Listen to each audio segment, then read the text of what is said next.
Hello and welcome to the 10 Commandments of streaming video for online courses. In this video we're going to talk about some of the thou shalt nots of producing video for online instruction. We hope you find this video entertaining as well as instructive. The first cardinal rule of streaming video is not to be boring. So if your video is boring, you're pretty much wasting everyone's time. Hi, my name is Henry Borman. This lecture and the succeeding ones are a series of lectures on toxicology. The objectives of these lectures are that you And while it is important to not be boring, you also don't want to be too enthusiastic.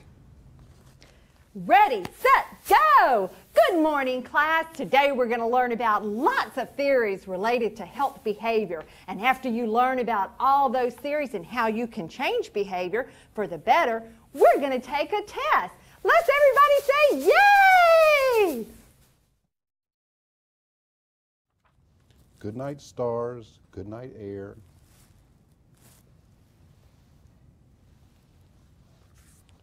Good night, noises everywhere. This isn't kindergarten. Your students can read your slides as well as you can. If you're going to go to the trouble to make a video, tell them things that PowerPoint can't. Okay, next line. Key characteristics of successful applications.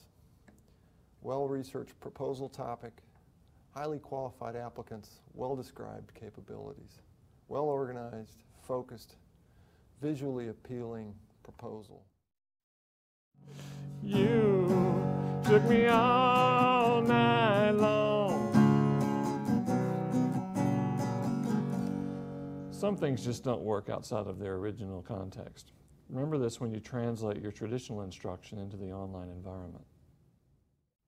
Okay, so again, the measure of association from a case control study is going to be the odds ratio. A measure of association from a cohort study is the relative risk.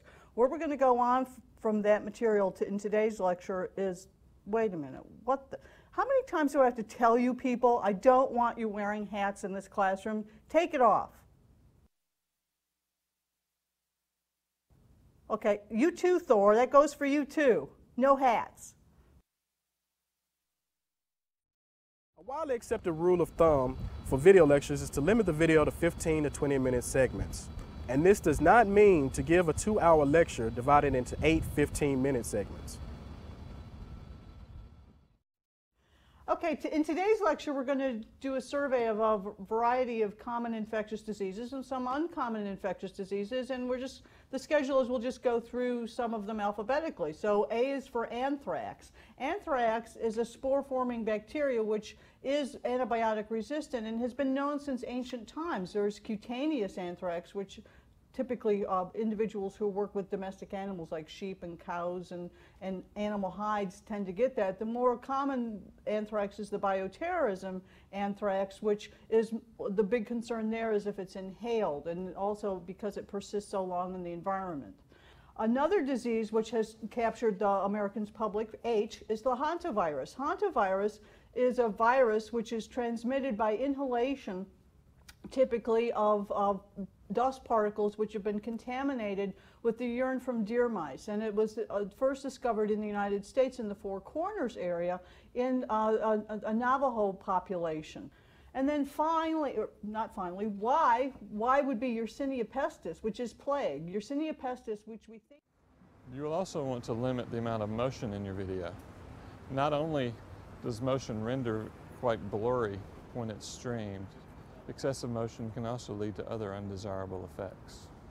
50% that the two affected children get the same marker allele, more than 50%. So let's suppose we see in 100 of these families, 61... We're going to talk about infectious disease definitions. Infection is simply the ability of an organism to establish itself in a host.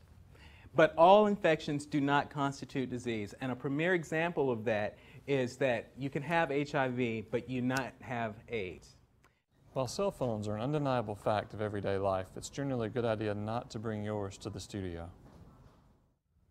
We're talking today about program evaluation and why we might want to do that in public health. And there could be lots of different reasons for evaluating our programs, and they really kind of fall into two different categories. One is formative evaluation, and the other one is summative evaluation. Oh, I need to take this. I need to. And with hey, I'm on the phone. With I'm on the phone. With formative Excuse evaluation, we really want to find out. Excuse me, sir. Let me take this. Commonly used forms for sedimentation, clarification, which is plain or pre-sedimentation, and then you can also have the sedimentation following chemical treatment. Excuse me.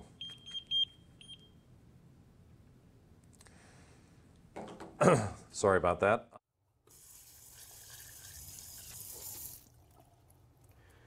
While vulgarity is prevalent in most areas of today's society, you may want to rethink this when dealing with academia. Our presentation will have an ecologic perspective. It is important to understand that to... Yeah, let me just finish this up. I'll probably end up having a burp.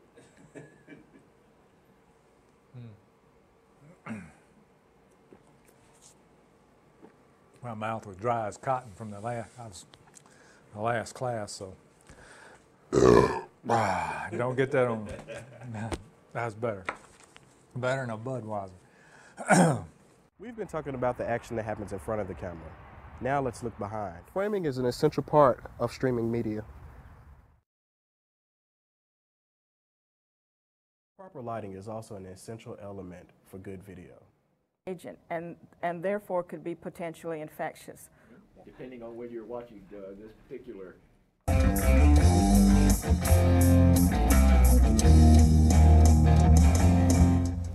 You can have all the great camera work and all the performances you want, but if you don't have great audio, you ain't got shit.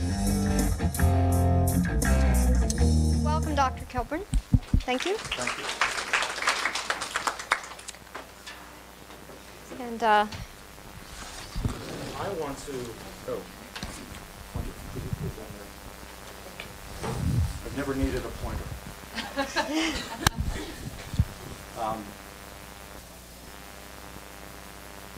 Okay, and that goes away. Good.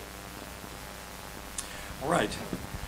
I'm delighted to be here. I am an alumnus of the residency program. That's like, what is public health? What is public health? Is that fine?